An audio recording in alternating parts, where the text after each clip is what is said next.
skipped to content for years during the long U.S. occupation of Iraq. Muqtada Sadr was an intractable foe, blamed by the Pentagon for hundreds of deaths of American service members, as well as atrocities against Iraqi civilians. But his surprise lead in Iraq's parliamentary election may force American officials into a new, unfamiliar relationship with a one-time foe, who rode to victory on a platform that called for attacking Iraq's endemic corruption and ousting Iran, in addition to the U.S.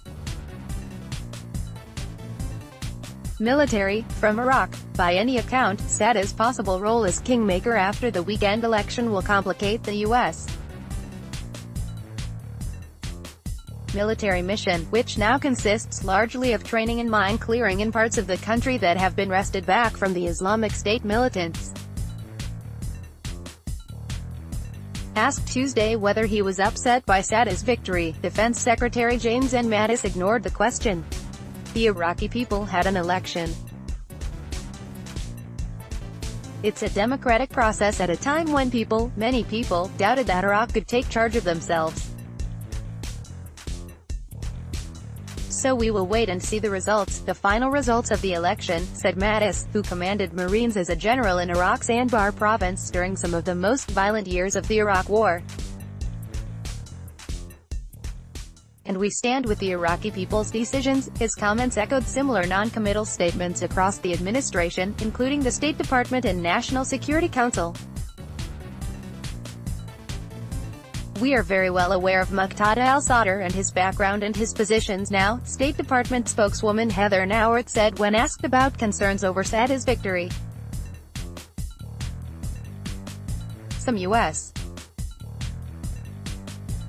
officials believe that Sadr, a 44-year-old Shiite cleric, is now less virulently anti-American than he was in 2003, when his militia, the Mahdi Army, battled forces of the U.S.-led coalition, set off bombs, and attacked Sunni communities. In one significant departure from his past, Sadr has been openly critical of Iran, and even made a recent trip to Saudi Arabia, arch-rival of Tehran. That could mean that an Iraqi government with Sadr in it will not necessarily disrupt Iraqi cooperation with the Pentagon against Islamic State.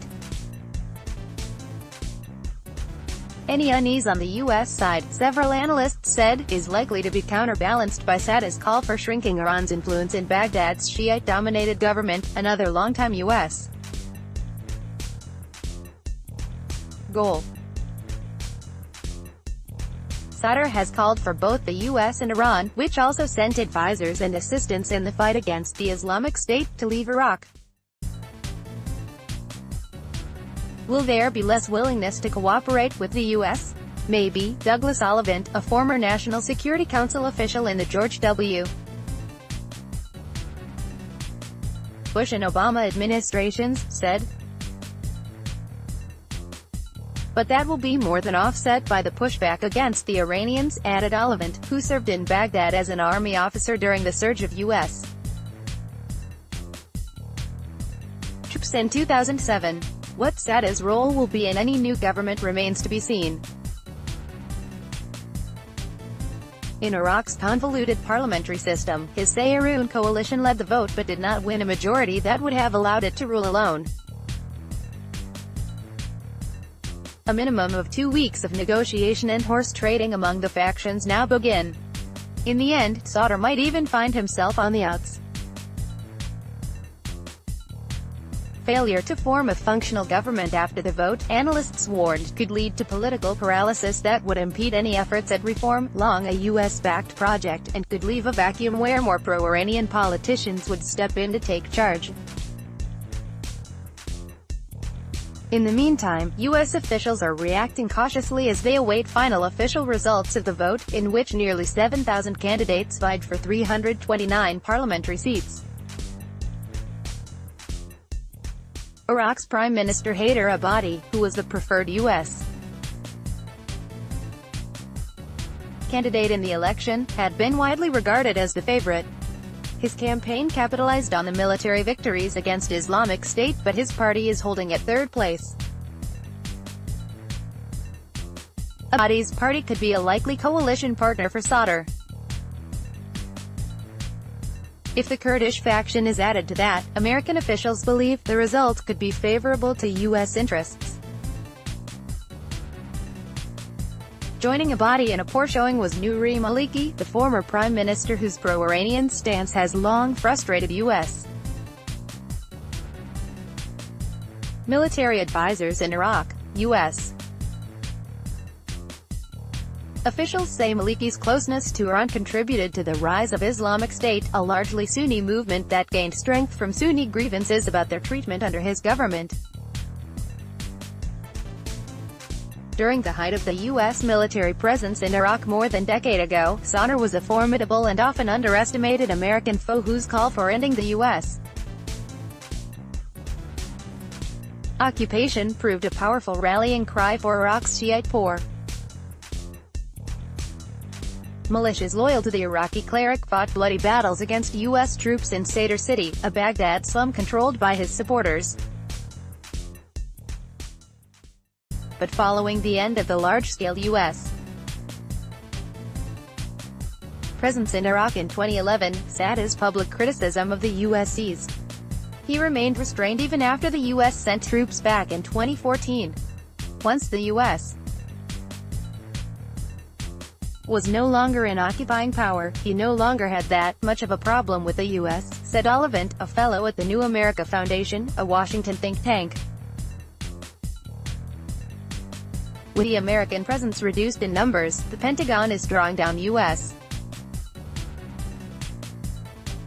force levels, which reached 5,200 at the high point of the fight against Islamic State. Sadr turned to his first hatred, Iran, and cast himself as an ardent nationalist, shunning any occupiers.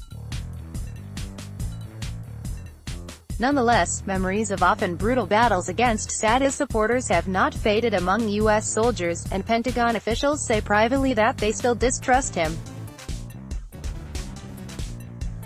He is a corrupt leader of gangs, Mark Hertling, a retired U.S. Army Lieutenant General, said in a tweet Tuesday.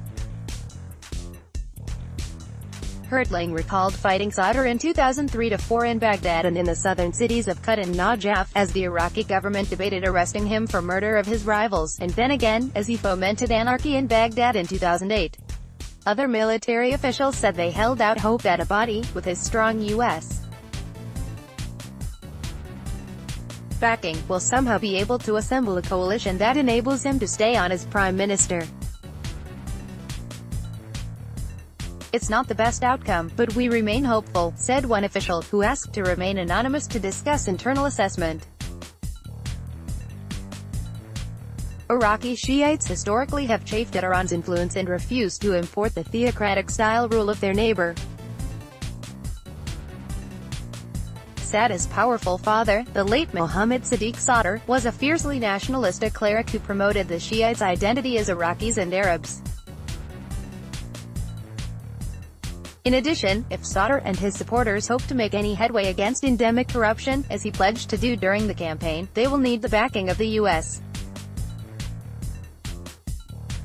to get help from the International Monetary Fund, the World Bank and other international institutions. Iraq has suffered chronic power shortages and insecurity for 15 years and needs an estimated $88 billion to rebuild areas destroyed in the four-year war against Islamic State.